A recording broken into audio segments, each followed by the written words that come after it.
الحمدللہ وکفا وسلام علی عبادہ الذین اصطفیٰ اما بعد۔ محترم سامعین کرام، السلام علیکم ورحمۃ اللہ وبرکاتہ۔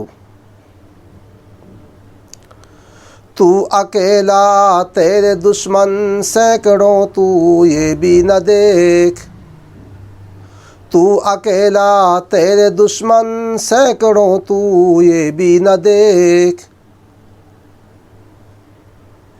قدرت حق پر نظر کر اپنی کمزوری نہ دیکھ، تو اکیلا تیرے دشمن سینکڑوں تو یہ بھی نہ دیکھ، قدرت حق پر نظر رکھ اپنی کمزوری نہ دیکھ۔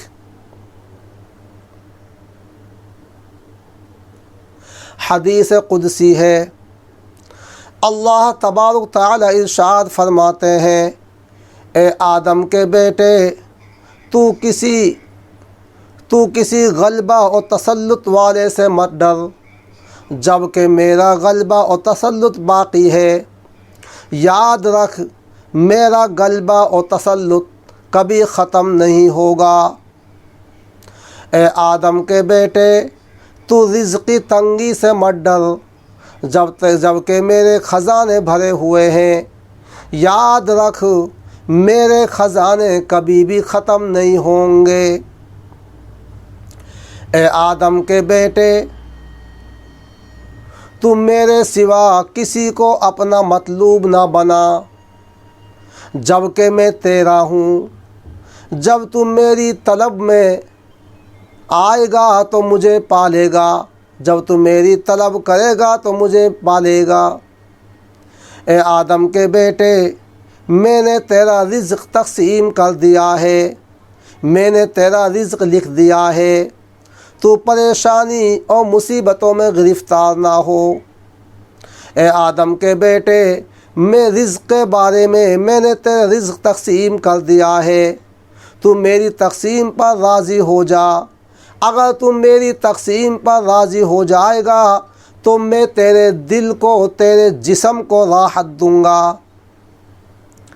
اے آدم کے بیٹے، اگر تم میری تقسیم پر راضی نہیں ہوگا تو مجھے اپنی عزت کی قسم، اپنے جلال کی قسم، میں تیرے اوپر دنیا کو مسلط کر دوں گا، اور تو دنیا میں ایسے مارا پھرے گا جیسے جانور جنگلوں میں مارا پھرتے ہیں، اور دنیا میں وہی روزی مقدر سے تمہیں زیادہ ملے گی بھی نہیں۔ اے آدم کے بیٹے، میں نے آسمان بنایا، زمین بنائی، آسمان بنا کر، زمین بنا کر میں تھکا نہیں۔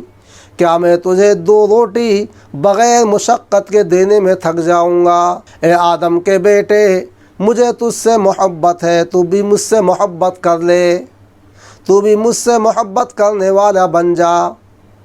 اے آدم کے بیٹے، جو میری نافرمانی کرتے ہیں میں اس کو بھی نہیں بھولتا، جو میری فرما برداری کریں گے کیا میں اس کو بھول جاؤں گا؟ اے آدم کے بیٹے، اپنی پریشانیوں کو ختم کر لے، مجھ سے محبت کر لے۔ تینے نے دنیا میں بہت دیکھا ہوگا، کس کو اپنایا ہوگا، لیکن آج تو میری فرما برداری کر لے، میں تیرا بن جاؤں گا۔ نہ دنیا سے، نہ دولت سے، نہ گھر آباد کرنے سے، نہ دنیا سے، نہ دولت سے، نہ گھر آباد کرنے سے تسلی دل کو ملتی ہے خدا کے یاد کرنے سے۔ نہ دنیا سے، نہ دولت سے، نہ گھر آباد کرنے سے تسلی دل کو ملتی ہے خدا کے یاد کرنے سے۔